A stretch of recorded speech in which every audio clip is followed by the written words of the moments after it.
ഇത് രാമാനന്ദ സ്വാമി കുറേ വർഷം മുമ്പാണ്, കുറേ വർഷം, ഇപ്പോഴൊന്നുമല്ല, കുറേ വർഷം മുമ്പാണ്. അദ്ദേഹത്തിൻ്റെ അടുത്ത് എന്തെങ്കിലും ഒരു സംശയം ആയിട്ട് ഇങ്ങനെയുള്ള ആധ്യാത്മികമായ വിഷയങ്ങളെ കുറിച്ച് സംശയം ചോദിച്ചിട്ട് അദ്ദേഹം പറഞ്ഞു കൊടുക്കുന്നത് അദ്ദേഹത്തിന് തൃപ്തിയായിട്ടില്ല എന്ന് പറഞ്ഞാൽ തോന്നിയാൽ അദ്ദേഹം പറയും, ഇന്ന അളമാരിയിൽ ഇന്നൊരു പുസ്തകമുണ്ട്, ആ പുസ്തകത്തിൻ്റെ ഇത്രാമത്തെ പേജ് എടുത്ത് നോക്കിയാൽ നിനക്കുള്ള മറുപടി കിട്ടുന്നു, അതെടുത്ത് നോക്കിയാൽ ഉണ്ടാവും. അപ്പോൾ അദ്ദേഹം എങ്ങനെ മനസ്സിലാക്കി? അദ്ദേഹം പുസ്തക അക്ഷരങ്ങളൊന്നും പഠിച്ചിട്ടേ ഇല്ല, പുസ്തകങ്ങൾ എവിടെയോ വെച്ചാൽ കണ്ണ് കാണാത്തവർക്ക് ഇതെങ്ങനെ കാണാൻ പറ്റും? അപ്പം അതെങ്ങനെ അദ്ദേഹത്തിന് മനസ്സിലായി? അതിനുള്ള എത്രയോ ഉദാഹരണങ്ങളുണ്ട്.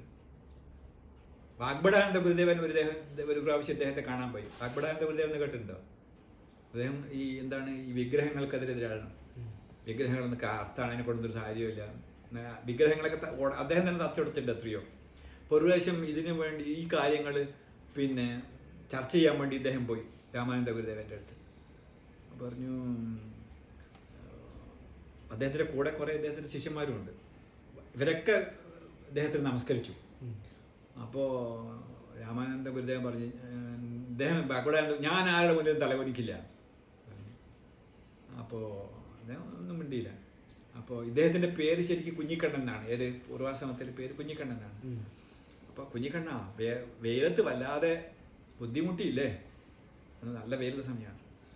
അപ്പോൾ ഇല്ല, ഞാൻ കുട പിടിച്ചിട്ടാണ് വന്നത്, കുടയുണ്ടായിരുന്നു. അപ്പോൾ കുടയുടെ ഏത് ഭാഗമാണ് പിടിച്ചത് കുഞ്ഞിക്കണ്ണ? സാധാരണ കുടയുടെ കാലാണ് പിടിച്ചത്.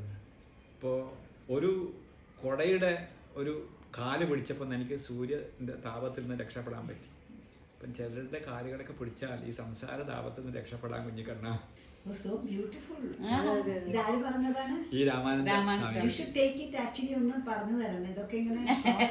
അതുപോലെ തന്നെ. അപ്പൊ അതൊക്കെ കഴിഞ്ഞു. അദ്ദേഹം ചോദിച്ചു, സ്വാമിജി അങ്ങെന്തിനാണ് ഈ കല്ലിനെയൊക്കെ പൂജിക്കാൻ ഇങ്ങനെ എല്ലാവരോടും പറയുന്നത്? ഇല്ലല്ലോ കുഞ്ഞിക്കണ്ണ, ഞാൻ ആരോടും കല്ലിനെ പൂജിക്കാനൊന്നും പറയുന്നില്ല, കുഞ്ഞിക്കണ്ണനല്ലേ കല്ലിനെ പൂജിച്ച് നടക്കുന്നതെന്ന് വെച്ചു. അപ്പോൾ ഇദ്ദേഹം ആകെ അത്ഭുതപ്പെട്ടു.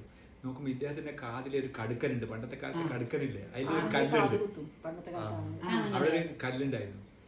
അപ്പൊ ഈ കണ്ണ് കാണാത്ത ഇദ്ദേഹത്തിന് ഇങ്ങനെ മനസ്സിലായി, ഇദ്ദേഹത്തിന്റെ കാതിൽ കടുക്കനുണ്ട്, അതിൽ കല്ലാണ്. താനല്ലേ കല്ലും കൊണ്ടല്ലേ കല്ല് ചുമന്ന് കിടക്കുന്ന സാധനമല്ലേ. ഇയാളാകെ ഫ്ലാറ്റായി, അപ്പത്തന്നെ തീർക്കുന്നത്. അതൊന്നും കൂടെ പറയൂ.